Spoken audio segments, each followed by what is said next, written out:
So I'm a little early.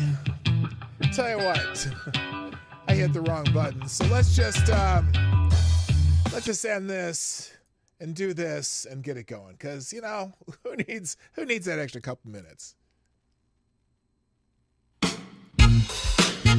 Ladies and gentlemen, coming to you live from the Lucky Dog studio in a hidden location somewhere in the upper Midwest of the United States of America, it's a brother making his own way but with all the wrong opinions. Welcome to the Morning Night Live with your host, the one and only Dawg Knight. Yeah, I know there's an echo.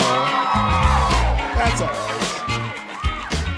right. Enjoy the music, because it's over now. Hey!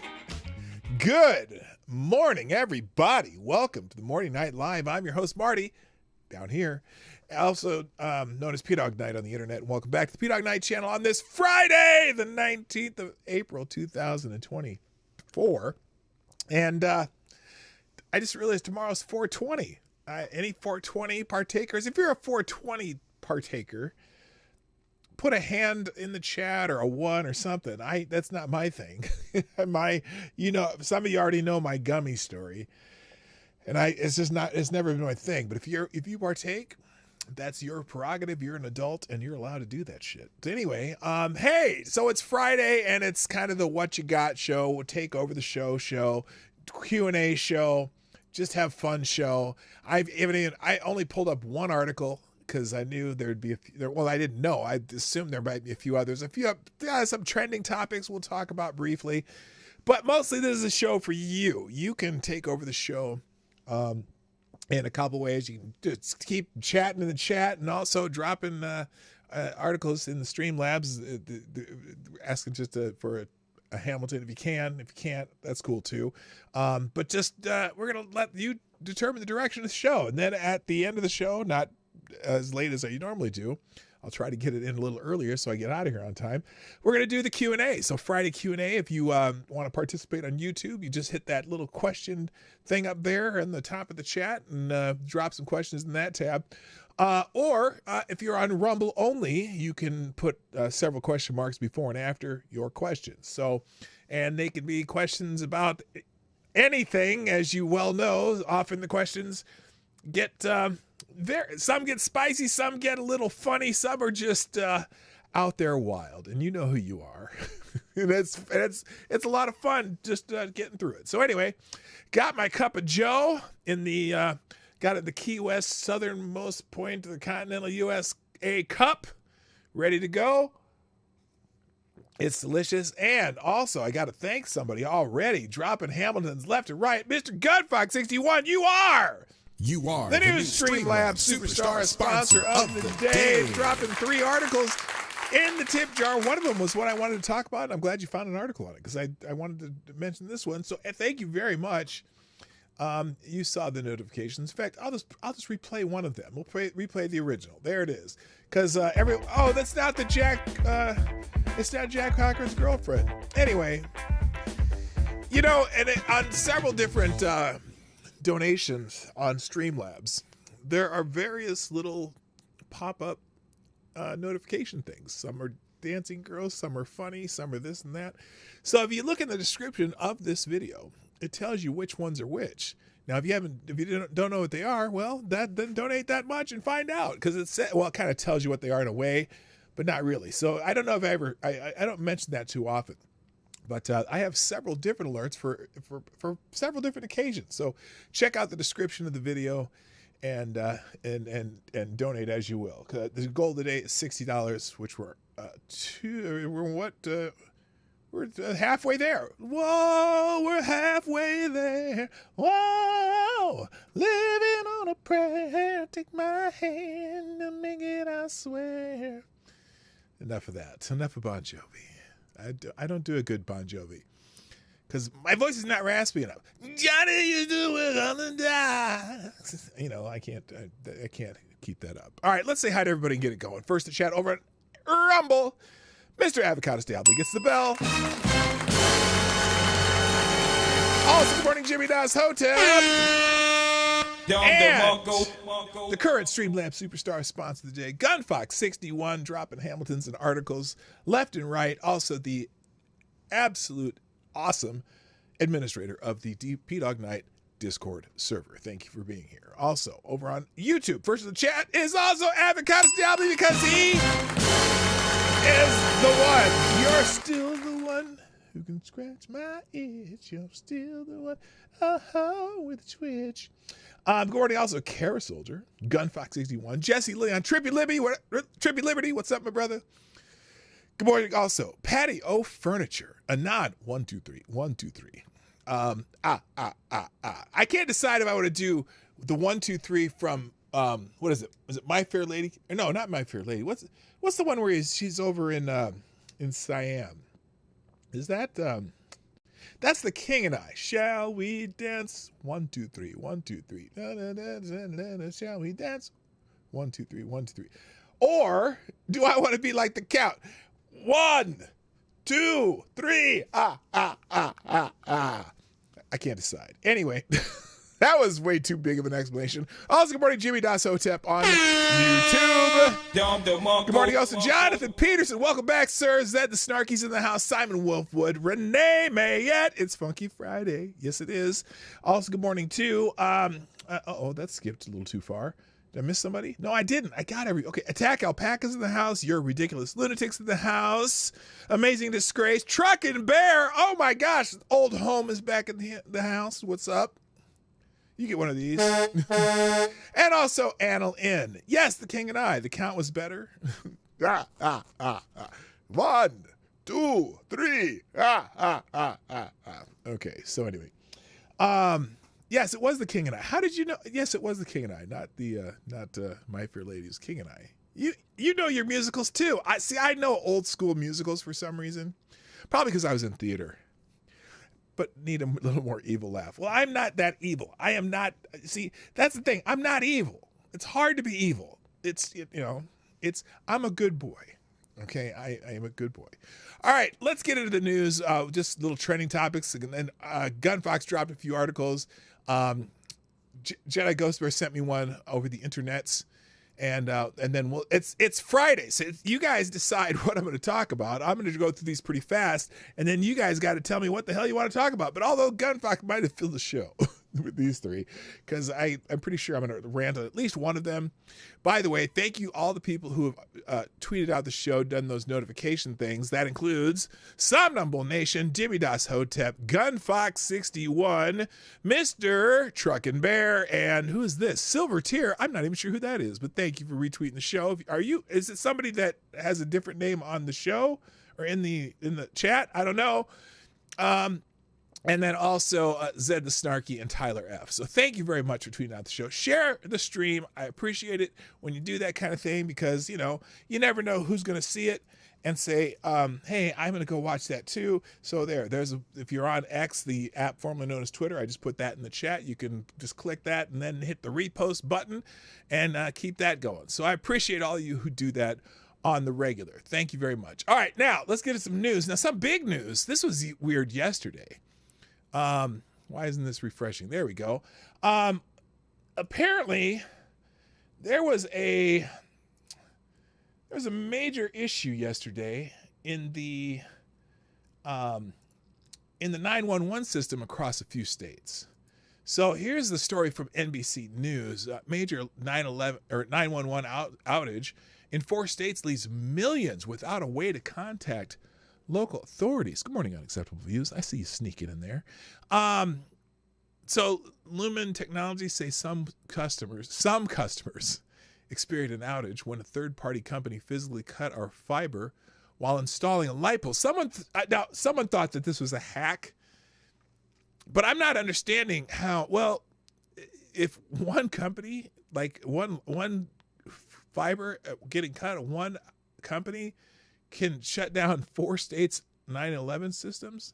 Oh, Silver Tier is me. Hello, Silver. Silver Tier is me. LOL. Don't get to watch live often. Well, I'm glad you're here today. Well, thank you for joining me. All right. So anyway, law enforcement agencies across 4 states are left scrambling following reports of major 911 outages that saw millions unable to contact authorities late Wednesday.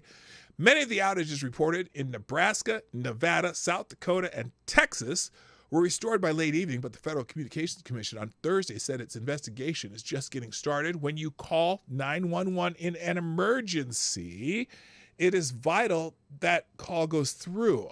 The FCC has already begun investigating the 911 multi-state outages that occurred last night to get to the bottom of the cause and impact, said FCC Chairwoman Jessica Rosenworcel. I've never heard that name before. So far, there's no indication that the outages were caused by a cyber attack or other malicious act, law enforcement officials told NBC News on Thursday. Now, that's interesting because that's what I had heard originally, or at least when I just heard about it through the grapevine, that it might have been a hack or, kind of a malicious attack. But apparently they say that up here it says some third-party company physically cut our fiber while installing a light bulb. That doesn't sound right. So anyway, they said on Wednesday, some customers in Nevada, South Dakota, and Nebraska experienced an outage when a third-party company unrelated to Lumen physically... Oh, I see. The outage appeared related to Lumen Technologies, the spokesperson for the communications and telecom company said. So, they physically cut our fiber while installing a light pole. Why is it... Someone said... I heard redundancy. Whoever heard of redundancies? Why? Okay, wait a minute. Okay, I need to stop with the Q&A. It's gotten a little weird, even for me. That concerns me. Okay, let me just tell you, if you're familiar with the Q&A, that concerns me if it's getting weird for you, because, oh my goodness. So anyway, and thank you, Gunfox61, dropping another Hamilton in the tip jar. Thank you very much, dropping another article. Okay, we'll get to that. All right. On Thursday, wait a minute. On Thursday, the Honolulu Police Department said in a social media post that the 911 system was down. 20 minutes later, a subsequent post said the system was working again. It is unclear what caused the outage reported by the police department. So it also happened in Honolulu, but that's not related to these 4 states. Wednesday's outage comes on the heels of widespread AT&T outage in February that left thousands without service across multiple states and impacted some calls for 911 for hours, which the carrier says was likely caused by a process error, not a cyber attack. Okay, but it keeps happening. I'm not saying that there's no conspiracy theory here, but I'm just like, it's interesting. It's all happening. Good morning to my favorite Canadian Jaeger pony, by the way. The South Dakota Department of Public Safety said Wednesday that evening that texting to 911 is operated in most locations as an option to contact authorities. Oh, okay. So you can text it, you just can't call it. Sioux Falls Fire Assistant Chief Mike Gramlett said in a news conference Thursday the outage was confirmed at 7:59 p.m. local time and was restored to full capacity by 10:38 p.m. During the duration of the outage, Metro Communications received 112 calls for service that were able to come through via open line numbers and by texting 911, he said. Gramlich added for reference, typically during the same time period for the day of the week, Metro Communications takes 114 calls. So it's the average number of calls. To our knowledge, we have never experienced an outage of this magnitude or duration. So this is interesting. But as if you had heard about this already and you thought maybe this was some kind of a cyber attack or whatnot, seems to be some sort of analog attack, I guess you'd call it, because I think someone cut a line. That's crazy. Anyway, all right, Gunfox, I'm opening one more article from you here, and what is this? Oh, okay, that's interesting. That sounds like I'm not going to say it until I read the article out loud. All right, let's get some other trending things real quick. The state of Oklahoma is being being discussed heavily because they passed a controversial illegal immigration bill. The Oklahoma House of Representatives passed a controversial bill on Thursday making illegal immigration a state crime.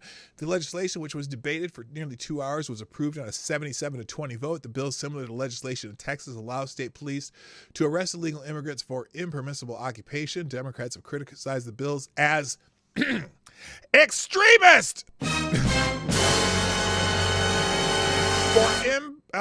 and reprehensible. Why?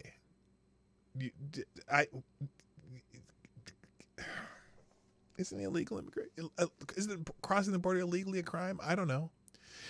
Anyway, the passage of the bill has sparked significant discussion and is expected to face legal challenges. So I'm going to just see if I can find an opinion. The Calvin Coolidge Project says the Oklahoma House of Representatives passed a bill Thursday that would make illegal immigration a state crime. Under the bill, entering Oklahoma willfully and without permission, without having first obtained legal authorization to enter the United States, is a crime. Someone here says pretty much what we have in the Oklahoma legislature, rhinos doing the bidding of traditionally Democrat donors like the teachers union and trial lawyers. What? Wait a minute. We're at the point where there's quite literally nothing Johnson could not get passed in the House. He is taking every Biden administration priority with, okay, I don't even know what this means. Oh, this is, that has nothing to do with that. So anyway, what does OCPA think? Promoting free enterprise, limited government, personal responsibility, individual initiative, and strong families. Okay, that's interesting. Illegal immigrants could be arrested by state police for impermissible occupation under legislation approved by the Oklahoma House. The bill passed with overwhelming support, but was condemned by Democrats as extremist and reprehensible. So that's the summary already. Do I see anyone bitching about this? Look, again, this is one of those things that I said in some of these other states that are doing this. As much as I understand the issue, I don't know that their enforcement of this is necessarily constitutional unless they're just cooperating with federal authorities and handing them over. But to make it illegal, I don't know that as much as I'd like it to be constitutional, it's probably not. So these laws are all going to get a reading in federal courts and probably all get struck down somehow. All right, moving on. Also trending, the Biden administration. This should have everyone mad. I don't get it. I do not understand the current administration. Biden administration paroles Laken Riley's killer, and outrage sparks. The release of Laken Riley's suspected killer, Jose Ibarra, an illegal immigrant with a criminal record due to lack of detention space, has ignited a firestorm of controversy and criticism. This decision, attributed to the Biden administration and DHS Secretary Mayorkas, has sparked outrage and calls for accountability, raising concerns about immigration policy and the safety of American citizens. The incident has led to widespread discussion and debate, with many demanding changes to prevent similar tragedies in the future. Now, let me clarify this, because I don't think this is a good summary of what's going on. The parole, the release, was prior to the tragic ending of Laken Riley. So this is just one of those cases where they expose the file that this person, because he was arrested at the border, was released on a parole because they didn't have detention space, and he went on to do these bad deeds. It's not, I don't think it's since he did this. All right. Yes, we already did know this, but now it's been confirmed. Okay, it's confirmed. And in fact, here's Josh Hawley explaining why this it's new information, at least as far as being confirmed, because Mayorkas apparently in one of the Senate hearings or whatever claimed to not know that this was the case. So here is Josh Hawley talking about this. Maybe. This plays. Expunged. There we go. Nothing is done to this guy. He had a criminal record to start with. He's in the country on illegal grounds. You have falsely and illegally allowed him in. By the way, they knew he had a criminal record where he came from. That's the other part. And they still released him into the country. He commits a crime against a child. He's not prosecuted. It's expunged. He committed a crime against a child before Laken Riley and was not prosecuted, and the record was expunged. November, get this. In November, Ibarra files an application for employment authorization. And unbelievably, on December the 9th, 2023, it's approved. So this is your policies in action, Mr. Secretary. A criminal is permitted into this country on grounds flatly not permitted, flatly contradictory to the statute. He commits a crime against a child, and then he gets a work permit. He gets a work permit. You want to know why all of the jobs in the last 2 or 3 years have gone to illegal migrants? Working people in this country can't get a job. Their unemployment rate's high. Why? Because of things like this. And then what's he do? Well, we all know. Then in February, he commits the heinous crime against Laken Riley. Is this a record that you are proud of? Senator, you've misstated some facts. I have read from the parole file, which you have said you don't recall, don't have, you miscited. I'm reading from it. It is right here. And I've just, pursuant to the speech and debate clause, I have just read it into the record. And the reason is you have lied repeatedly to Congress and to the American people about this. They deserve to know. And the only way they're going to know is if I tell them. I've just told them. It's in the record now. I've read it verbatim from the parole file. Verbatim. I just want to know, why did you change your story so often? Why didn't you just answer honestly to Congressman Bishop and Senator Britt? Senator, I am confident that justice will be vindicated in the criminal prosecution of the case. Well, hopefully he'll get more of a trial than you got. So anyway, yeah, that's Senator Hawley talking about it. So that's, and lots of people talking about this. And look, there are people suggesting that Laken Riley's family sue Mayorkas and the federal government. There's all kinds of things going on. But we knew that he was released into the country, but Mayorkas denied that he was paroled. And that's now we know for a fact. They have the records now that he was released, and also released after he supposedly went after a child, and then that case was dropped. And so now he's killed somebody. So anyway, all right, moving on. Also, people are talking about young man Dexter Reed, who was killed by police in Chicago. And this is, I'm trying to wrap my head around what happened here, because they shot him several times, right? And but wait, let's get this one straight though. So people are protesting outside Chicago police headquarters, demanding justice for Dexter Reed, who was killed after firing at police officers during a traffic stop. He shot at police officers 11 times. Now, the incident has sparked debate, with some arguing that Reed was overly killed. He shot at them. He's fired 11 rounds at police officers, and what they're mad about is they shot him too many times. Now, when you have a threat, you basically finish your clip. You don't wait around to find out if someone lived. So anyway, but overly killed and calling for the firing of the officers involved. The family's lawyer has stated that Reed's actions prior to the incident, such as trying to get his life back on track, should be considered. Why? It has nothing to do with this incident. He still fired at the officers. Protesters are threatening to shut the city down if their demands are not met, while others argue that Reed's actions led to the outcome. Hello? There are a lot of bad shootings that cops do, and there's a lot of those bad incidents are out there. I don't understand this. I get it. So they shot him too many times. So he shot 11 times. What's the proper amount for officers to shoot at someone who shot at you 11 times? So anyway, and here's ABC 7 Chicago. Demonstrators are furious over the deadly shooting of Dexter Reed by a Chicago police officer and took their anger directly to the police board. I want to hear what the protesters in this clip are saying here. Let's see what they're saying here in this video. What are they asking for?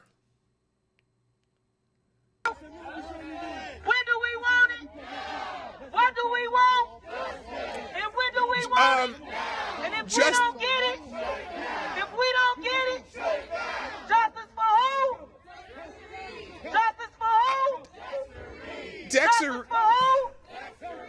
Say his name. Okay, so that's just part of the protest. I just don't get it. I get it. Justice was given to Dexter that day. No, didn't he shoot a police first and 11 times? Is this the same story? That's what people are asking. One of the lawyers for Dexter Reed's family ends her speech by saying, "I don't care whether Reed shot. He should still be alive." So now police officers cannot return fire at someone shooting at them. Is that I don't understand the argument. And speaker tonight at tonight's Chicago Police Board meeting leads a chant wanting justice for Dexter Reed. And if they don't get it, they say they'll shut the city down. Why? Chicago, the question is not whether Dexter shot. The question is they started and ended it just because he may or may not have shot a gun. That's a lawyer for the Reed's family saying that. Let's see what this one is.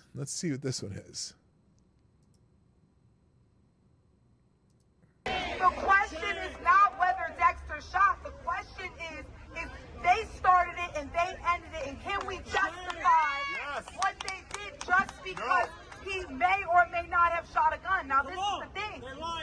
In 2017, the federal government told CPD to stop doing jump outs because the only thing it leads to is the death of young black men. They would never allow 5 plainclothes black officers to surround a Caucasian boy up north and expect him to remain calm and expect him. Okay, so apparently this is so they're saying the argument is because they were plainclothes officers that he. Now look, there is a case in there's a case in Georgia around the same time as the Kyle Rittenhouse case, where some plainclothes officers went to shot at this man, and he returned fire and killed one of them. And in that case, the officer did not properly identify himself, whatever. And it was a young black man, and the young black man was acquitted on self-defense because he had no way of knowing that this was a police officer. That's not the case in this case either. I mean, whether they were plainclothes or not, they knew he was being stopped, and I don't know if all of them were plainclothes or what. But he started shooting at them. I'm not sure what I guess we'll have to follow this case a little more carefully. All right, let's move on because I got to get through these so I can get to the articles. Also trending, you're going to be hearing about today. Secretary of State Anthony Blinken. Now this is just recent. During the G7 summit in Capri, Italy, U.S. Secretary of State Anthony Blinken emphasized that Hamas as the primary obstacle to achieving a ceasefire between Israel and Gaza. Despite Israel's acceptance of generous proposals, Hamas has continued to reject these offers, prolonging the conflict.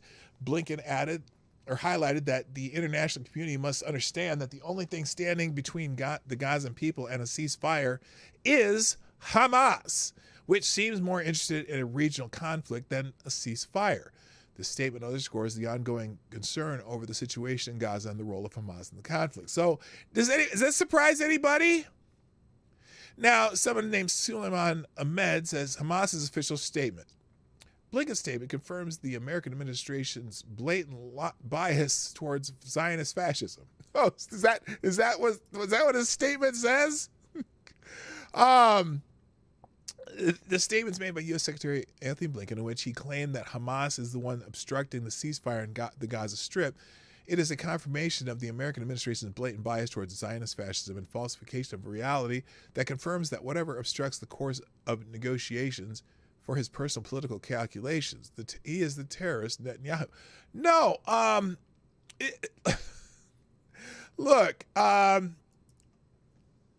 the question of the ceasefire, oh my gosh, people are just criticizing Blinken. We saw the destruction of Gaza as a result of Hamas.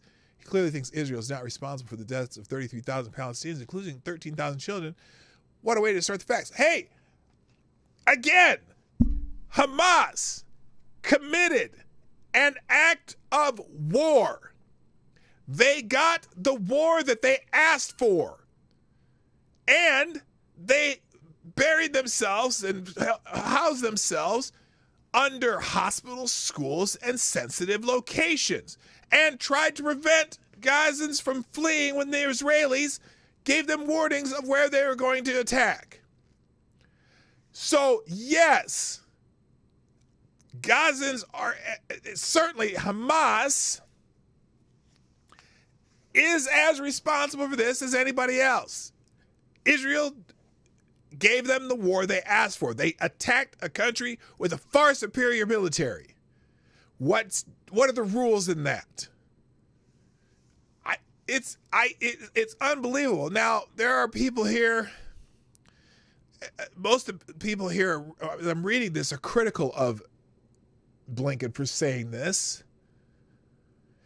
He said Hamas is not willing to enter into any agreement which they are not, unless it involves the dissolution of the Jewish state. Yeah, Hamas does not want a ceasefire. They want, again, what's their chant? From the river to the sea. That's what they think they should have, which includes all of Israel, obviously. 6 months later, Hamas is in control, dictating ceasefire terms from beneath the rubble of Gaza. Think on that. Israel's military has failed to attain its war objectives against the weakest link in the axis of resistance. Oh, my God. You know, look, they refuse every offer. Hamas once again rejected an Israeli ceasefire offer supported by Qatar, Egypt, and the United States. The obstacle to ceasefire is not Israel. It is Hamas, the savage terrorist organization holding 133 hostages, including 8 Americans. So, the disconnect, I guess, is people if you commit an act of war, you might get the war, I guess, and people don't understand that. All right, moving on. People are also talking about something going on at Columbia University related to, I guess, this whole situation. At Columbia University, apparently there was a midnight eviction. Columbia University has evicted a student in the middle of the night, giving her only 15 minutes to pack her belongings following her arrest for leading a peaceful protest on campus.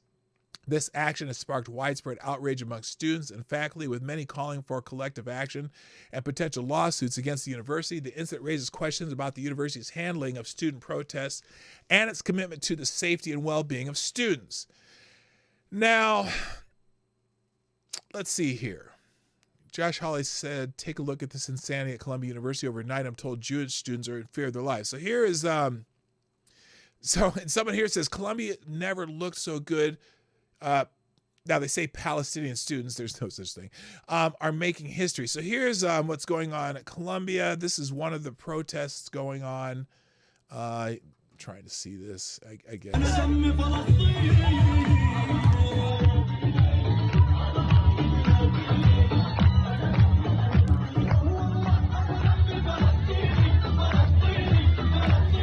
Now,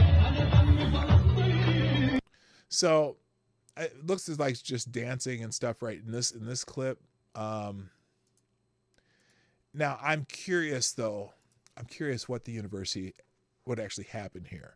So here's someone who says, as part of an indefinite suspension, Columbia's administration effectively evicted a student from her housing in the middle of the night shortly after her arrest for leading a peaceful protest. So why was she arrested? That's what I'm curious about. But I'm not saying they did the right thing or the wrong thing. All I'm curious about are the facts. Okay. Hello, GDSOB. Arrest for leading a peaceful protest on campus, only affording her 15 minutes to pack a room. They talk about students' safety. Now, for whatever reason, this particular tweet no longer exists. Oh, here we go.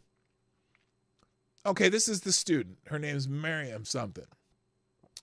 It's 2 a.m. I was forced to stand outside the Barnard gates for an entire hour waiting for someone to let me in, while Barnard Public Safety told me they are going above and beyond by even considering allowing me into my room for 15 minutes. I haphazardly packed and left.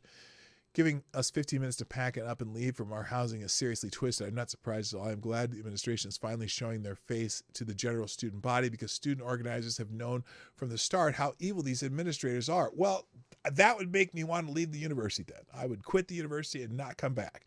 But here it is. Here she got. Dear student, I am writing to follow up on the notice of interim suspension you received earlier today from my office. As detailed in that notice, your BCCUID has been deactivated and you will not have access to the residence halls, dining facilities, classrooms, or any other part of campus. If you need to come and retrieve your belongings from your residential hall, please go to CARES, located on the first floor of Elliott Hall. A CARES responder will escort you to your room and you will have 15 minutes to gather what you might need. So people are offering to send her Venmo. So I don't, okay, so apparently, someone says here, expel them all, make Columbia Institution of Higher Learning again. It's pretty staggering. This man has not been barred from teaching at Columbia, while its leadership has no trouble authorizing the New York Police Department to mass arrest students, and decided to suspend and evict others in a matter of minutes. Truly broken leadership at Columbia. Why did they? I don't know. Sheep led by wolves at Columbia. This is why I call these pro-Hamas organizations the modern version of Hitler Youth. So some are calling them pro-Hamas. This is interesting. By the editor of the board at the Columbia Day Spectator, your students willingly risking suspension, arrest, harassment, and internal and external threats. Why do you continue to isolate yourself from those whom you allegedly seek to serve? I don't know what that means. And again, here, universities like Columbia must end this double standard and stop tolerating campus anti-Semitism. This is something in the New York Post. We have universities like Columbia in Canada, York University. There's one way to stop these cesspools of anti-Semitism. Don't send your sons and daughters there. So this is from the New York Post. Let's just read this and then we'll move on. This is an editorial by Alan Dershowitz and Andrew Stein. So you know at least you know one of the actors here. Andrew Stein, I'm not familiar with. Columbia University president and other college administrators have stated that the chant "From the river to the sea, Palestine will be free" is permissible political speech. Okay, Alan. As much as I think the idea is reprehensible, it's political speech. On an abstract level, they are correct. It is also permissible for white students to demand all blacks be sent back to Africa and all Muslims to Saudi Arabia. Touche. The First Amendment protects homophobic, sexist, and transphobic speech too. But would any school permit such bigoted chants? Imagine what would happen if a group of white supremacist students demanded South Africa be returned to white apartheid control.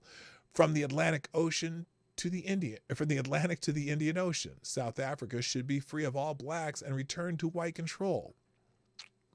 Yeah, they probably wouldn't tolerate that. Would any school tolerate such a chant? Would it take action against such racist? Of course it would. The racist diversity, equity, and inclusion bureaucracy and its bigoted brother intersectionality would demand it, and the school would comply. So the issue is not one of abstract free speech. It is whether the school applies the same standard to Jews, blacks, gays, and other minorities. And with these universities, the answer is clearly no. What is permissible to say against Jews and Israel would not be permissible to say against blacks and gays. This is the reality. Universities, whether public or private, should apply a single standard of free speech, harassment, and tolerance for dissenting views. As the Supreme Court has held, there is no such thing as a false idea under the First Amendment. There is no such thing as a true or good idea that is given preference over false and bad ideas. There must be what we call a circle of symmetry, and what's outside and inside the circle must be based on neutral principles. Columbia and other universities must decide whether to ban or permit all racist, sexist, homophobic, anti-Semitic, and other offensive speech. They cannot punish anti-black racism while tolerating anti-Jewish racism, even if the First Amendment protects both. Columbia and other universities must make a decision, apply the First Amendment, and permit all forms of bigotry or design symmetrical neutral rules that will protect all groups equally. What is unacceptable is that most universities are doing today, protecting some minorities favored by DEI and intersectionality over Jews and other minorities disfavored by DEI. This double standard cannot be allowed to become the accepted standard as it has at Columbia, Harvard, and other universities. Jews are explicitly second-class citizens under DEI and intersectionality. These ideas have been the source of some of the worst anti-Jewish and anti-Israel demonstrations, petitions, and harassments. As long as these bigoted bureaucracies continue to hold sway at universities, corporations, and other institutions, Jews will continue to be the object of discriminatory treatment in speech, admissions, hiring, and other decisions. So that's interesting. That's interesting. So anyway, that's that situation at Columbia. Apparently someone did get arrested, and that's why she was suspended, I guess is the word. Hello, Reese Donald, by the way. John Arnott's in the house. Nice to see you. Episkipo's Helsung is here. So there you go. All right, moving on. Trump. Okay, wait a minute. Now this is the violence of Donald Trump and his minions is ongoing. Donald Trump has deployed an army within the United States of America. And I'm pretty sure that the media needs to call this out. Hello, Mystic Forest. The media needs to call this out. The media needs to call this out. Donald Trump has deployed an army in the United States of America. Is there going to be another January 6th? Do you want to know what I'm talking about? Trump deploys election army. The Trump campaign has announced it plans to deploy thousands of election workers, including lawyers, to monitor poll sites in various locations, particularly in battleground states. This initiative is part of an extensive election integrity program aimed at ensuring a fair and transparent voting process. The deployment will focus on overseeing voter machines testing, early voting, election day voting, and mail ballot processing. This move has sparked discussion and concerns among the public, with some questioning the potential impact on voter intimidation and the integrity of the election process. Yes, because he's going to have an army out there intimidating people. They probably will have guns or some shit. You know what I mean? Anyway, so I'm sure that the Sunday news shows will be talking about Trump's military. Per Politic. So Politico says Trump campaigns as they'll deploy thousands of election workers to monitor poll sites. Look, are they gonna allow it?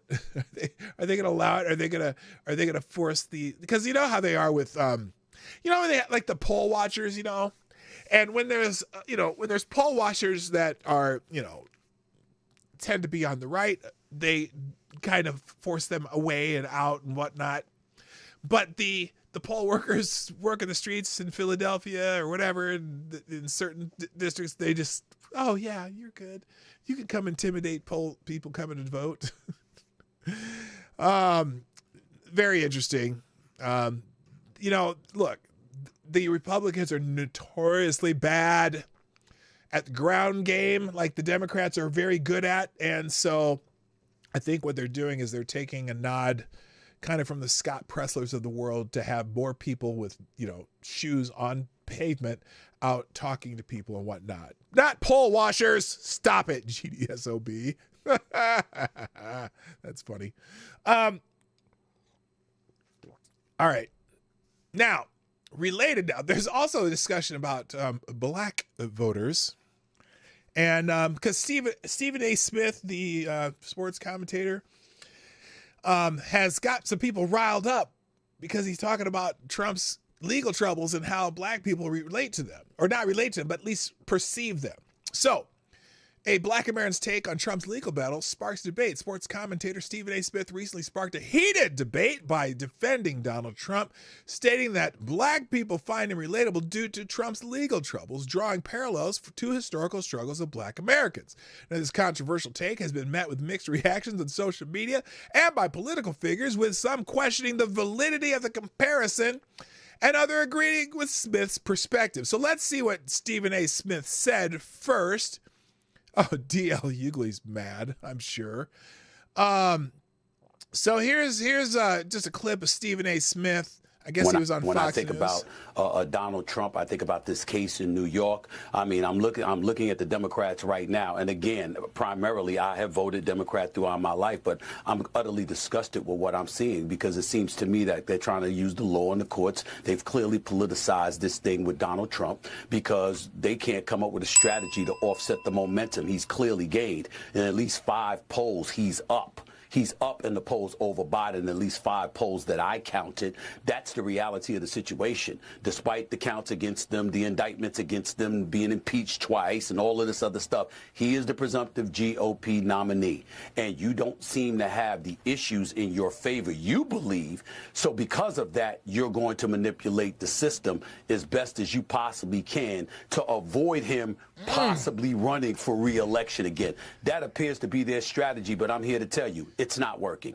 When I think about Donald Trump, I think... Damn, Stephen. Now, I don't know that Stephen supports Donald Trump, but is that the same clip? What is this clip? This is 56 seconds. This clip's 30. Oh, here's another clip that on this. Here's another clip. When you see... Hang on, right here. But I got to tell you something. As much as people may have been abhorred by Donald Trump's statement weeks ago, talking about how black folks, he's hearing that black folks find him relatable because what he's going through is similar to what black Americans have gone through. He wasn't lying. He was telling the truth. When you see the law enforcement, the court system, and everything else being exercised against him, it is something that black folks throughout this nation can relate to with some of our historic, iconic figures. We've seen that happen throughout society. So no matter what race, what ethnicity you may emanate from, we relate to you when you're suffering like that because we know we have. And that's what he articulated. But I got to tell you something. As much as people may have been abhorred. Stephen Lyon. Hello, Andrew Thorsten. I'm utterly disgusted with these turncoat liberals. If it pops off, put them up front. Okay, I'm not sure where that was about. Which that was about. Hello, and Rod Line. What's up? Good morning. So anyway, some people are very upset about this. Joe Walsh, the former Republican congressman from Florida, who also ran for president this year. Did you know he ran for president this year in 2000? Oh wait, was that this year, 2024? No, it was for maybe that was 2020. He ran for president and wanted for the Republican nomination. Yeah, it didn't happen. Anyway, what Trump going through is similar to what black Americans have gone through, ? Really? Stephen A. Smith, how many black Americans repeatedly falsified business records and tried to cover it up? Oh, shut up. Shut up. You're like the Krasinski talking point guy now. Come on. Taylor Smith, when former disgraced occupant of the White House stated that blacks are on his side now because they see what's happening to him happens to them, it's not only insulting and offensive, but also inaccurate. He went on to say other things pertaining to blacks in America and him being indicted for his crimes. He attempted to lead others to believe that blacks in America can relate to him because of his mugshot and because of his idea he's been being discriminated against. To be blunt, there's no equivalency. Here's why he's wrong about that and what he forgets to mention and realize. Blacks in America will never be able to relate to getting away with breaking the law over and over again without consequences. No. You got to remember, most of these charges are crazy. These days, they're crazy. Hello, Dan. Dan USA 01 or something like Anna 1. Anyway, it says blacks in America will never be able to relate to violating a gag order without consequence. An unconstitutional gag order, as many would say, blacks in America will not be able to relate to a PAC paying for their legal fees. That's probably true.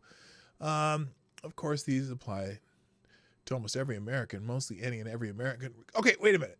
But can some black Americans relate to being prosecuted for things that probably some other people wouldn't get prosecuted for, at least in theory? Let's try that one. Anyway,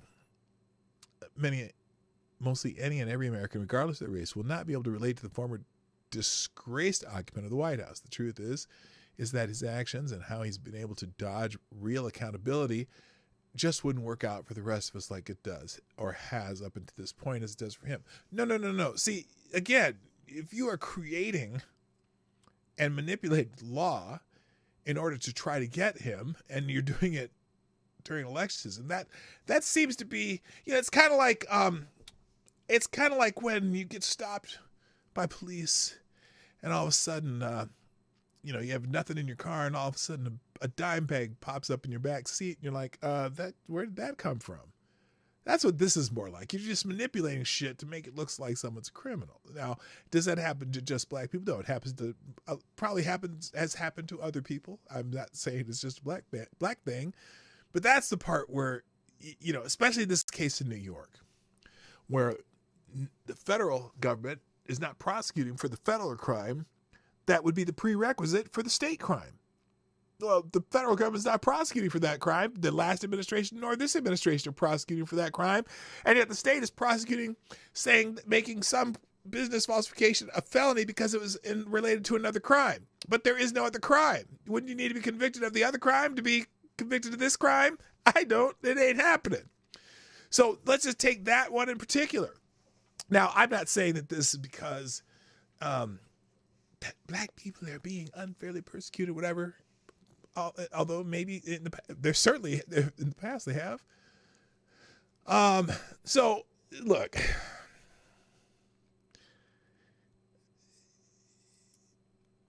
this is a political prosecution. All these are political prosecutions, and so I get it. Some people, you can certainly say that they are not the same, because they're not the same. But the idea that Stephen Smith says, well, it can be related because when people think they're being treated unfairly, people who think they have been treated unfairly can relate to someone who they see as being treated unfairly. That's the point, not the particulars. Okay, so there you go. Let's move on. And then finally, I think I got one more of these. Elon Musk strikes back. This is another trending topic. Accounts involved in engagement farming to be suspended. Oh my God! Will they just shut down the Krassensteins, because that's all they do? But again, that's not necessarily it. Elon Musk, CEO of X, the app formerly known as Twitter, has declared that any accounts engaged in engagement farming on the platform will be suspended and traced to their source. The decision aims to combat spam and the use of stolen source material. Uh-oh, Benny Johnson, look out, because everything you do is you found from somebody else. Promoting authenticity on the platform, X will use Grok to detect, remove, and trace the engagement farming spam to its source. The announcement has sparked a wide range of responses, with some users praising the move and others questioning the definition of engagement farming. That's a good question. What is the actual definition of engagement farming? So, Chuck Calistro, any accounts doing engagement farming will be suspended and traced to the source. So people keep repeating that. Okay, in the same sentence. Ironically, Elon's post condemning engagement farming has farmed a lot of posts and engagements about what exactly engagement farming is. Yeah, that's good too. Because I don't know. I mean, so you get a lot of these accounts like who borrow. Let's take Chuck Calistro for example. And I don't know if you're familiar with any of these Twitter accounts. It's not necessary. But for example, Calistro, wherever he went here, like if you see a video on X, right? And someone makes a comment about the video on X, and it's a pretty good, post that everyone's interested in. There are many other X posters who will take that video, they will download it or copy it, they'll put it on their own X account and put very similar, if not the exact same verbiage to describe the video, because they know that that video is going to get clicks. Is that engagement farming? I don't know. So it's like, and there's lots of people that do that. So, and that's what they say when they say source material. What does that mean? So now there's also a lot of very spammy type engagement farming. Well, they'll have a photo and say, rate this on this and this, and and it's basically just to get people to respond. Okay, I mean, but I don't know. Is that what social media is about? Isn't that what is what makes social media what it is? Is that there's people who respond and engage with different news material, or fuzzy bunnies, or the fights that you see all over X. There's channels dedicated to just school fights, basically. It's like, what is the engagement farming? I mean, that's kind of the thing about social media, especially on X, where now some people make money by the amount of engagement they get. And I would say the Crescent Seeds are a great example of that. I think they use a lot of AI to create posts that just to get people to respond. Is that engagement farming according to Elon Musk? I don't know. This is going to get real interesting to see who gets in trouble for engagement farming. So there you go. All right, let's get on to the articles. Now this is this last one that I did. Leads me into Gunfox's article. So let's finish up with doing the articles. By the way, just a reminder: the Morning Night Live is brought to you by you, the viewers of the Morning Night Live. Please, if you haven't done so already, hit the damn like button. There's 32 people here, 19 likes, 36 people, 19 likes. That's not equal. So hit the like button if you haven't done so already. If you haven't shared the stream, you can share the stream before the show, like Somnambull Nation. You can share the stream during the stream, like, let's see, who shared it during the stream? Let me find out here. There's some notifications. Like Truck and Bear, or Spectacular Wander, or and then, or you can share it after the stream too, because some people aren't available to watch the show when it's live. So send them the link and they can watch the replay. And finally, you can sponsor the show by dropping dollars. Okay, pdognight.life. That's the best place to do super chats, because even if you do $2 or if you do $1,000, you can still get 256 characters. You don't have to pay more to write more, like super chats on YouTube or Rumble Rants. But if you do Rumble Rants or super chats, I'm cool with that too. I appreciate anything that you can spare. Brother, can you spare a dime? The donation goal today is $60. And where are we at? We're at 30, 40. We're at 40. We're almost there. Help us get to the $60. That would be great, because I got to pay the light bill. All right, let's move on. Finally, to the articles. Now, this is the last trending topic, but also leads into Gunfox's article. A transgender teen's chilling school shooting plot in Montgomery County, Maryland. An 18-year-old transgender student, Andrea Ye, was arrested for allegedly planning a mass shooting at two schools. The plan, detailed in a 129-page manifesto. By the way, we never did get that Nashville manifesto, did we? They still haven't released that. Now, I don't know why. It's so funny how didn't Dylan Roof have some kind of a manifesto? We got that. We got the Unabomber's manifesto. We got everybody else's manifesto. Why aren't we getting the one from Nashville? But anyway, this one, though, they did get. The plan, detailed in a 129-page manifesto, aimed to make Ye famous. This incident sparked discussion on the correlation between transgender individuals and school violence, with some questioning the media's focus on the perpetrator's gender identity. The case raises concerns about the mental health of transgender teens and the need for better support system to prevent such incidents in the future. Oh, thank you. There's John Arnott. There's Renee Mayette. Response to the show. Greatly appreciated.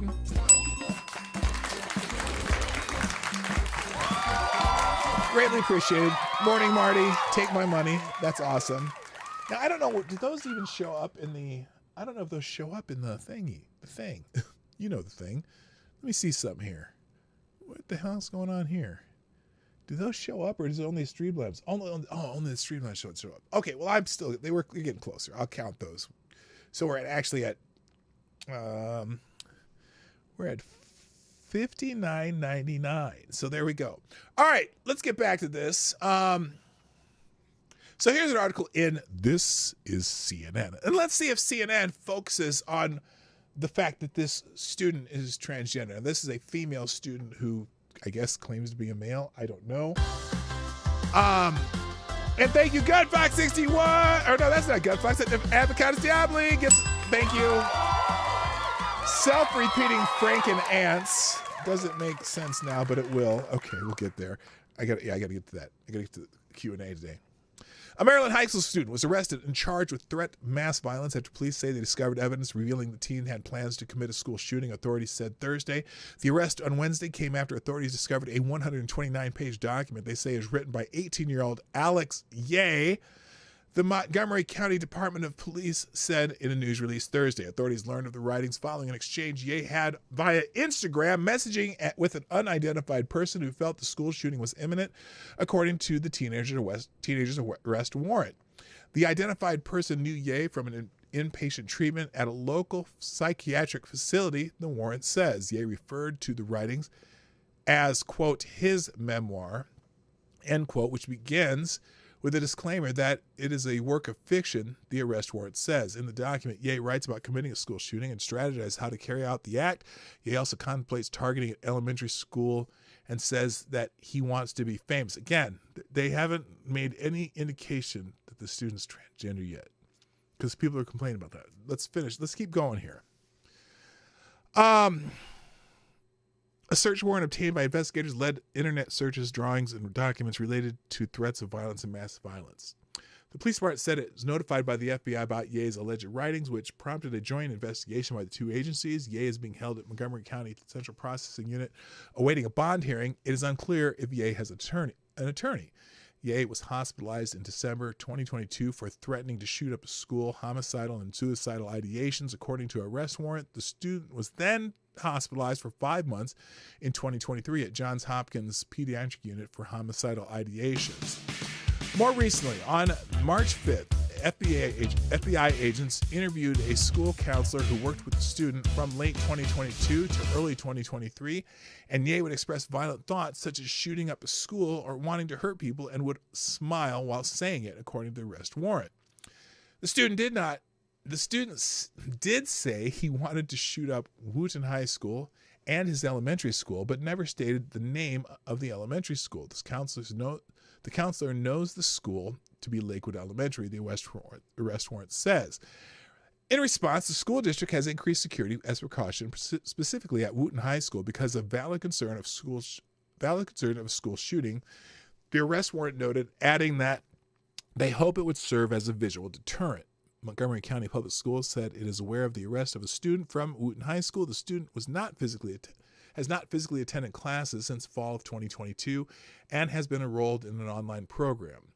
The charges are extremely serious, involving alleged threats to harm others. The school system said in a statement, "We value and appreciate the close collaboration between MCPS and MCPD on this matter, which is an example of our shared commitment to identify and address potential threats with due process before they materialize." The school district declined to speak on the matter, citing privacy laws. Police announced that a news conference is planned for Friday. Notice what was missing in that. What was missing in that article? Anybody? Can you tell me? Is this the one Crowder's trying to get them to release, or is this another one? No, I don't know about the one Crowder. It has anything to do with Crowder. Thank you.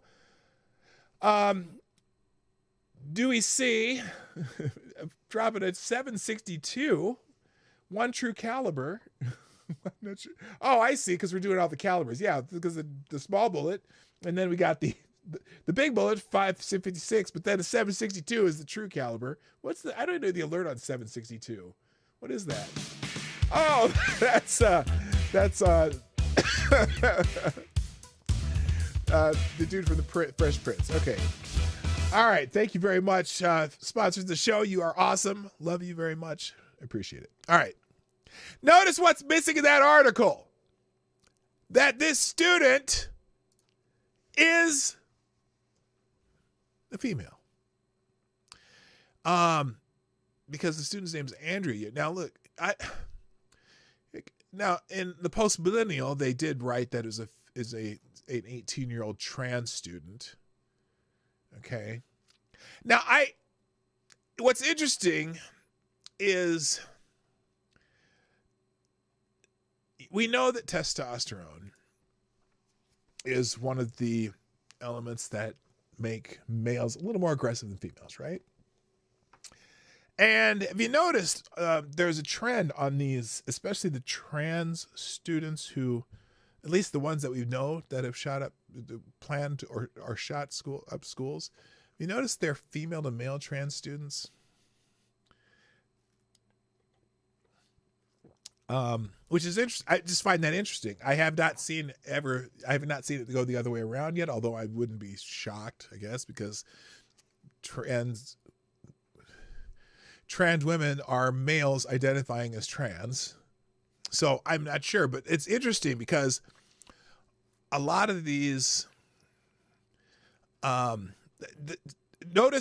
CNN didn't mention it at all. Now I'm curious about the manifesto, if there's anything in that manifesto that's talking about this person being trans. It's her manifesto, right? An 18-year-old high school student who identifies as transgender was arrested and charged over alleged plans to shoot up Montgomery County, Maryland schools. At least all the people notice that in this trending topic, they're all mentioning that it's trans. Now, granted, these are mostly right-leaning outlets that you see, but notice. So if you look at Libs of TikTok, trans. Whoever Libby Emmons, I don't know. Post-millennial mentions trans right off the bat.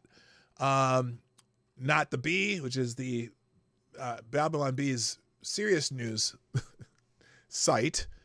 Trans is the first thing. Epic Times, trans. New York Post, trans. ABC News.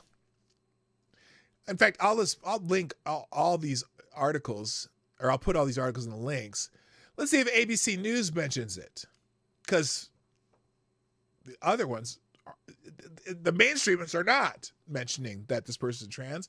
And is this an AP story? Let's see. Who wrote the story for CNN? Okay, so that's Chris Boyette, Braden Walker, Jillian Sykes. Okay, they are not, it's not AP writers. These are writers for these outlets. So let's look at ABC's again. Maryland teenager arrested, threatening mass violence, uncovered evidence. 18-year-old Alex Ye, whose legal name is Andrea Ye. So this person, they put the legal name. CNN doesn't even mention the legal name. So there's no hint in the CNN article that this is a female student transitioning male. Transitioning to be transitioning female student. In the ABC article, they mentioned the legal name Andrea. They dead named her. They dead named a trans person. I'm pretty sure people are pissed. But they are using he as the pronoun for this person. 18-year-old Alex Ye of Rockville, whose legal name was Andrea Ye, was arrested on Wednesday after law enforcement was alerted to a 129-page memoir he allegedly authored that included descriptions of shooting up a high school and elementary school. So it's the same article, but Do they talk about this person being trans? Probably not, other than the legal name.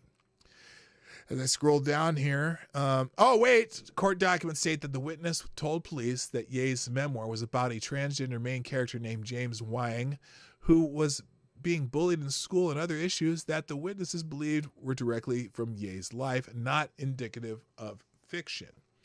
So they do mention the fact that this is a transgender person. That's interesting. So CNN, if you only saw the CNN article, you would have no idea.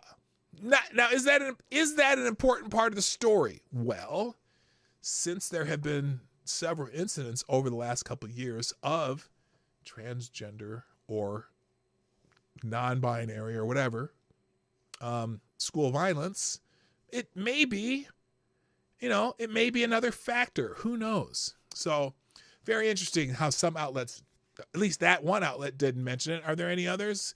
Gays Against Groomers certainly did. Twitchy, sure. Let's see. So they're just talking about the 29-page manifesto. I don't see any other. All these other outlets are all conservatives that I see. ABC News, we already did that one. Lotus Cedars News, never heard of that. NBC News, let's see what NBC does. Now I'm curious. Does NBC mention that this is a person who is of the trans variety? Maryland teenager. This is someone named Patrick Smith wrote this one. Maryland teenager Alex Ye of Rockville was arrested. Central to the case is the document which was seized under a search warrant following the FBI, whatever. Writes about okay, and in this one, they completely left out the trans part too. In the document, Ye writes about committing a school shooting and strategizes how to carry out the act. Ye also contemplates targeting an elementary school and says he wants to be famous. Nowhere. Let's go scroll down, looking for the word, anything that hints that this person is trans.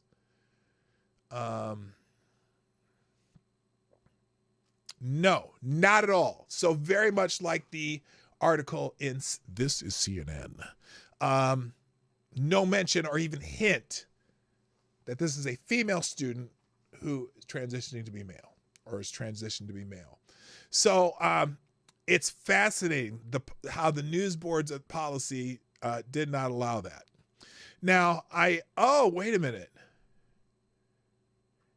This is Fred Gutenberg. Now I think Fred Gutenberg had a child at not Columbine. What's the one in Florida where David Hogg's classmates were killed? 2 months ago, Max Schlater and I visited the FBI Threat Assessment Center. It was created because of the Parkland School. Failure to stop the shooter who killed our children. Glad to see it in operation and working here. This is how lives are saved. So he's praising the FBI in this particular center. Very interesting, though. All right, let's move on because I got to get done. So moving on. Also from Gunfox, this is Biden administration tight-lipped on Israel's strike as U.S. looks to maintain distance from decision. Yeah. There's why isn't this? I can't. Okay, let's just do full screen of this. Remember, we were talking about whether or not Israel is going to strike back at Iran. The Biden administration on Friday. Here, let's make it. There we go.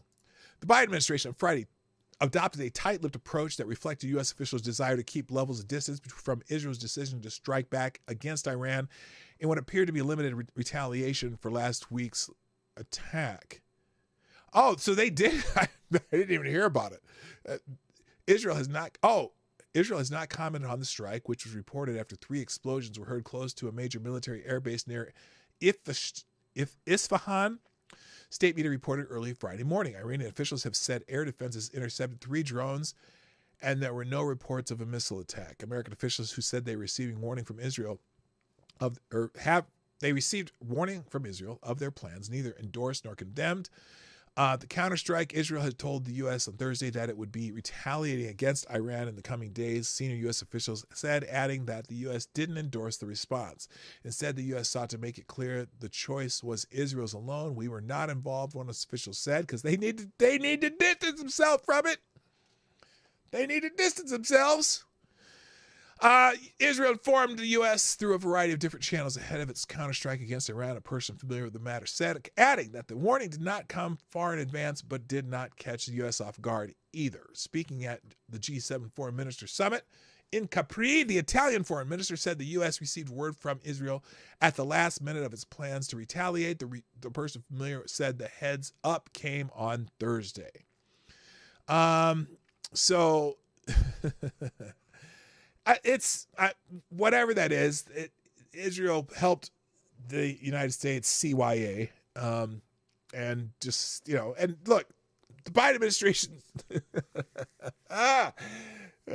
put themselves in a really tight spot because they can't be seen as supporting Israel, but they can't be seen as abandoning Israel either.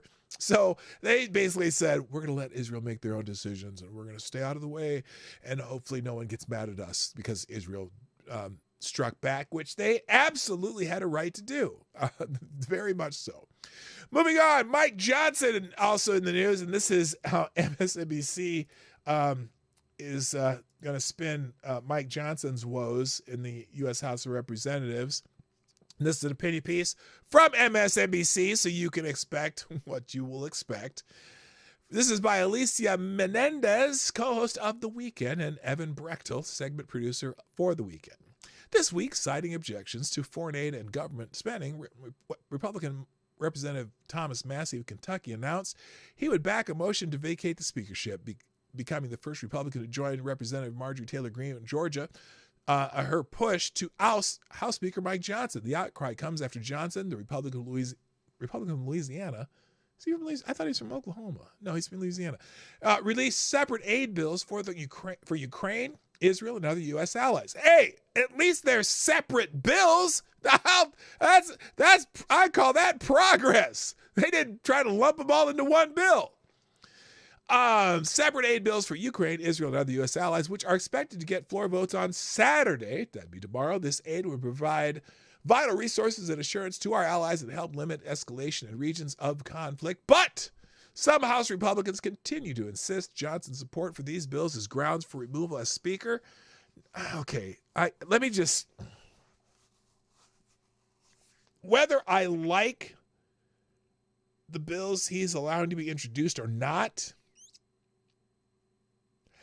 I don't know that they're grounds for removal. You know what I mean? Look, anyway, let me keep reading this. Grounds for removal of Speaker. As a result, he'll most likely be relying on House Democrats to carry the bills across the finish line. Massey said of Johnson on X, he should pre-announce his resignation as Boehner did so we can pick a new speaker without ever being without a GOP speaker. Interesting. But Johnson, Massey, and virtually every other House Republican have resigned in a way. This is the MSNBC editorial. They've resigned themselves to political theater and petty infighting while failing to deliver on even the most basic aspects of their jobs as legislators. You know what I think their jobs as legislators are? To support the United States of America and to stop spending so much goddamn money. Yes, I swore and took the Lord's name in vain on that one. But hey, I want them to repeal stupid laws for an entire year before they pass another new bill. I want them to write a budget that makes sense and doesn't spend so much stupid money. There's a lot of things I want the Republicans to do that they're not doing, and they're pissing me off as a Republican. So there. Anyway, it's a far cry from Johnson's promise to the American people just minutes before he got the gavel. Quote, our mission here is to serve you well, to restore the people's faith in this House, in this great and essential institution. Yeah, but our mission is not this. Our mission is not this. He didn't say our mission is to serve Ukraine or Israel, and I support Israel. But I am Gunbox. You did it. My head's about to explode. So they continue in this editorial, serving America and requires, at a basic level, funding the government, which they did, and every fucking House of Representatives for the last 40 years have done it with continual resolutions instead of a real budget, but they did it. What are you talking about?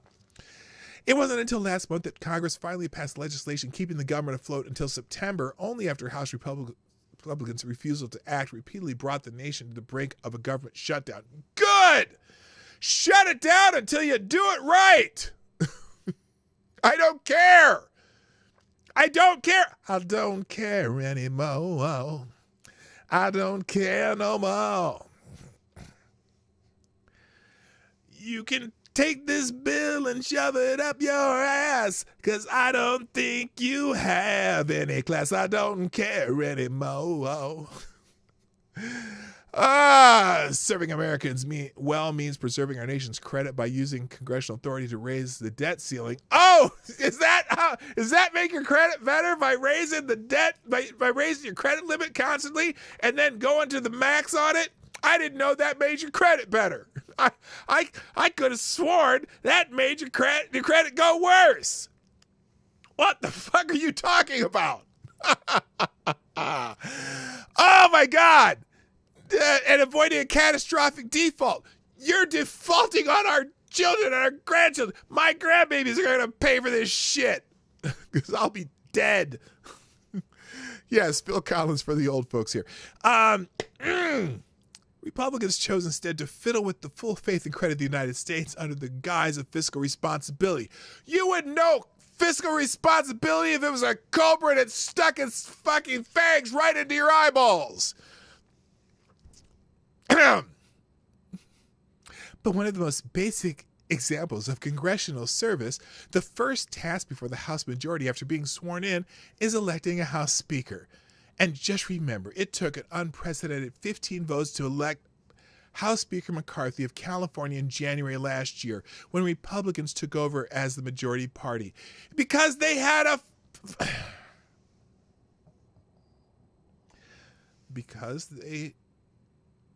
So you think that every vote should be really fast? They should be done really fast. They had a fight over the vote. What are you talking about? So what? Look, if it took, how many days? It took an unprecedented 15 votes. It took an unprecedented 15 votes to get Kevin fucking McCarthy as your Speaker of the House. How'd that work out? Oh my God. It took only one floor vote to boot him from the Speaker's chair less than a year later. The first time in history the House voted to remove its leader. Well, I'll be damned. IDGAF. The more time they spend voting on stupid shit like who's supposed to be the House Speaker, the less time they spend on voting on spending our money on stupid shit. So I hope they vacate this Speaker and it takes them 22 weeks to get a new House Speaker. That means they won't be spending any more money. I don't care anymore. I don't care anymore. I can't read anymore. Sorry. Thank you, Zed the Snarky, dropping a big 1776 in the tip jar. That is awesome. Zed says, poor Marty about to start shopping for fatigues at MREs at this rate. Yeah, well, no, because I don't want to sound like Hassan Piker and make threats or anything, because I'm not making threats. FBI, I do not make threats to any people in the government at all, ever, never do. So, let me go to the next one. I gotta get to Q&A. This is another one from Gunfox. Judge orders Pennsylvania agency to produce inspection records related to the chocolate plant blast. That sounds like something that happened to me after I had some bad meat. Anyway, Pennsylvania utility regulators must turn over inspection records to the National Transportation Safety Board as part of a federal agency's probe. Did he say probe? No, not that kind of probe. Into a fatal explosion at a chocolate factory last year. The federal judge ruled last week. I can't read this without laughing. It's just the jokes are there in my head, and you just be like, yeah, I can't help it. U.S. District Court Judge Christopher Connor sided Tuesday with the Federal Safety Board in its dispute with the Pennsylvania Public Utility Commission, which had refused to produce inspection investigation reports for UGI Utilities, Inc. UGI is a natural gas utility at the center of the probe into the March 2023 blast at R.M. Palmer Company, a plant in West Reading. The powerful natural gas explosion, I've had some of those, leveled one building, heavily damaged another, and killed 7 people. Oh, I shouldn't be joking about that. Killed 7 people. Investigators have previously said they are looking into a pair of gas leaks as a possible cause of or contributor to the blast. State utility regulators had spurned the federal agency requests for 5 years worth of UGI's inspection records, citing a state law that protects confidential security information about key utility infrastructure from public disclosure, even to other government agencies. The Utility Commission offered federal investigators a chance to inspect the reports at its Harrisburg office or sign a non-disclosure agreement, but the Safety Board refused and then issued a subpoena. The Safety Board said the records are vital to its investigation because they include state utility regulators' assessment of the condition of UGI's pipelines as well as leak or odor complaint investigation records for the gas utility. The agency argued that federal regulators entitled it to state investigation records. These reports are also vital to determine whether the commission conducted oversight on UGI's pipeline system in compliance with federal regulations. Federal prosecutors representing the Safety Board wrote in their March 29th petition asking the court to enforce the subpoena. In response, the state agency pointed out that federal investigators had already obtained some of the requested records from UGI itself and argued in a legal filing that federal law does not automatically preempt conflicting state laws. Connor gave utility regulators 7 days to produce a subpoena document. Okay, question. Why why are they fighting this? Don't they want to find out what caused the explosion? I mean, are they just afraid to get egg on their face or something? Did they do something really stupid and don't want the federal inspectors to know? I don't get it. Why? Oh, shit. All right. And then finally, that's only 3. Where's the other one? 2, 3. Oh, that is the 4th one. Okay. All right. That's it. Let's go to Q&A. Yay! It's Q&A time, people, because, it took me longer than I expected. Of course, as always, I go over my time, but that's okay. Let's do Friday Q&A. Let's do Friday Q&A. What the hell's that? What's going on there? There we go. Q&A time. Oh boy, gosh, I'm sure it's probably pretty long today, isn't it? How many Oompa Loompas did they lose in the explosion? That's a good question. That is the best question. I just got to tell you.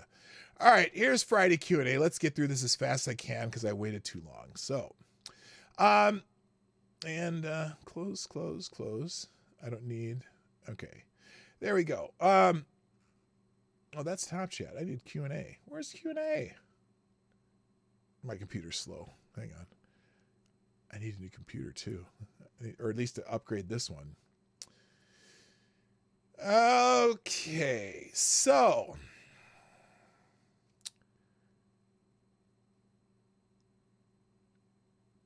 wait, what? Okay, hang on a second. Let's just unpin this because I can't see the top one. Unpin message. No, I don't want that to. Okay, come on. All right, here we go. This should minimize any second now. There we go.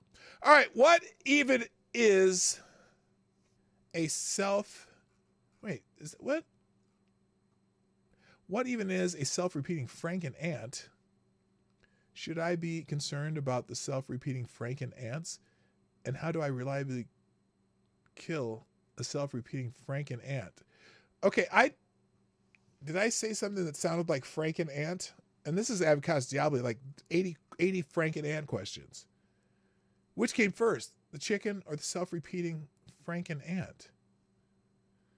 What happened here? What happened? What AD, what are you talking about? Because it's over and over.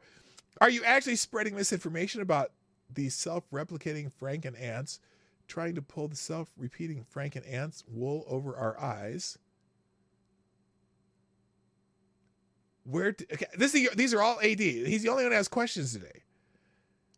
Where did the self-repeating Franken ants come from? When they say something is new and improved, how can that be? If it is new,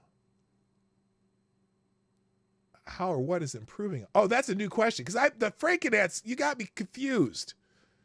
Did I mispronounce something? And it sounded like self-repeating Franken ants? Okay, here's the first actual question that I can understand.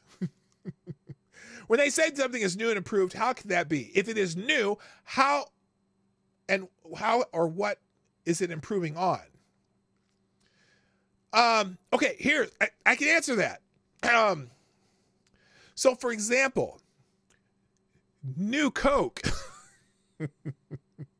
was a new form of Coca-Cola and improved over the old form of Coca-Cola, but it actually just sucked and tasted like Pepsi, so they went back to the original formula and called it Coke Classic so that they could have a new patent on Coca-Cola, which the patent had ended after 100 years of Coca-Cola. But the new Coke was supposedly new and improved, even though it sucked. Okay, I hope that's a anecdotal answer to your question. Avocados Diabli, in a million years, will these self-repeating Franken ants have taken over all of society? No, we're back at the fucking Franken ants. What's a Franken ant?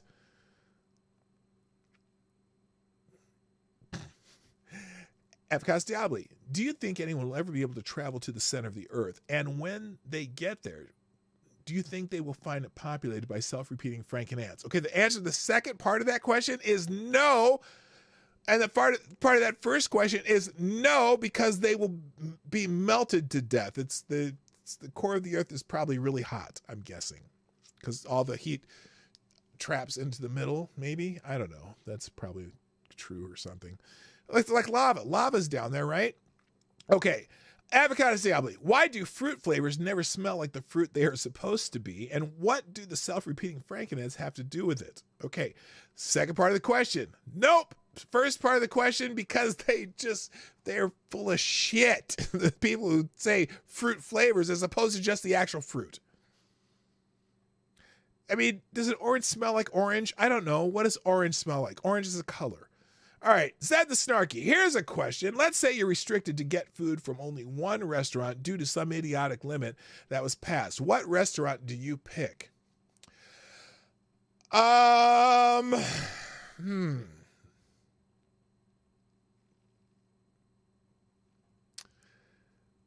Well, that's a good question. Let's just say TGI Fridays, because they have a good variety on their menu. I'll stay with TGI Fridays because they're fairly consistent across the country too. Okay, Avocados Diabli, do you think the 9/11 failure was a plot enacted by the self-repeating Franken ants?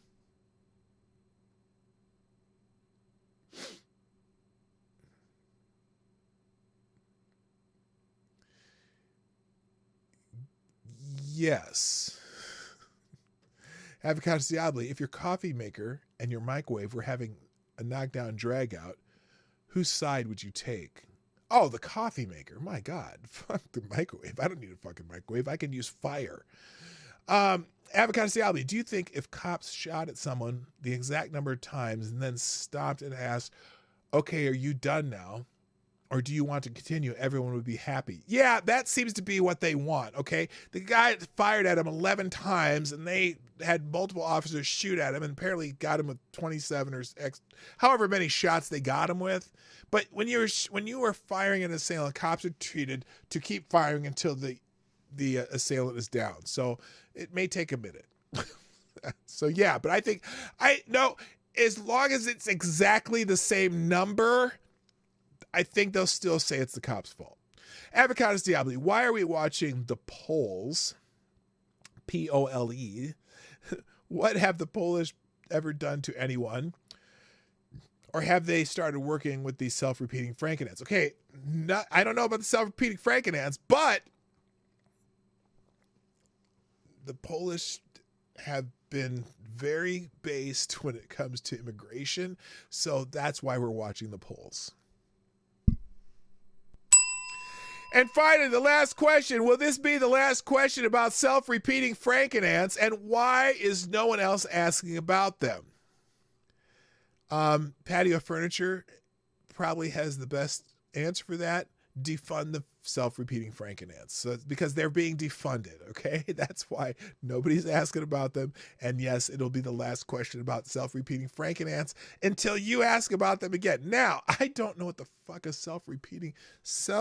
I'm Googling this now. Or not Googling because I don't use Google, but self-repeating Franken-ants. Is that even a thing? Is this just something I pronounced improperly? Oh my God, there is what? Self-repeating immortal Franken-ants? What the hell is this? This is a thing? Okay, question Q&A is over. End Q&A. No, I don't want to, no. There, Frank, end of Q&A. No more Q&A today. I'm already late, so I'm just going to, wait a minute. Okay, this is on someplace on Blogger. What is this? A phrase I got to use today at a group meeting as a possible solution to the script that is difficult to trace bug that I can't sort out. It's a supposed gate. Why are they Franken-ants? The question makes no sense. If I say self-repeating immortal Franken-ants, you probably have a decent idea of the kind of thing I'm talking about, even other information. So, Canada's based on okay, I'm going to have to do some research. Because I have this is wild. There's actually something. If you look it up, look up self-repeating Franken-ants, okay? I'm not even putting the links. I got to go. Thank you. Happy Friday. I hope you had a wonderful day. Please hit the like button, share the stream, and all that stuff. Thank you to all the sponsors today. We did get to our goal of $60 a day. Thank you very much. I appreciate it. Which is very sexy. And on that note, ladies and gentlemen, I'll drop the links in the chat at the end of the show. And I hope you have a wonderful weekend. I gotta go. My name is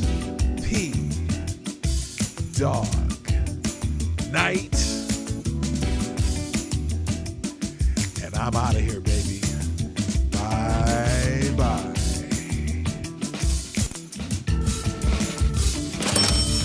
Hey, this is Dawg Knight, and thanks for watching today on the Dawg Knight Channel. If you have an observation or remark you'd like to make about this video or my channel, I absolutely welcome you to write it in the comment section down below. I really look forward to hearing from you. And before you go, if you like what you saw but you're not already subscribed, please make sure you hit the subscribe button and definitely click that bell that pops up afterwards so you'll be notified when I post new videos or when we go live. I broadcast my live show, The Morning Night Live, Monday through Friday at 10 o'clock Eastern, 9 o'clock Central. A special thank you to all the supporters of this channel who share our videos on social media and make donations through Streamlabs, YouTube, Venmo, and Cash App, which are all linked in the description down below. Thanks again, and until next time, I'm Dawg Knight, and I'm out of here.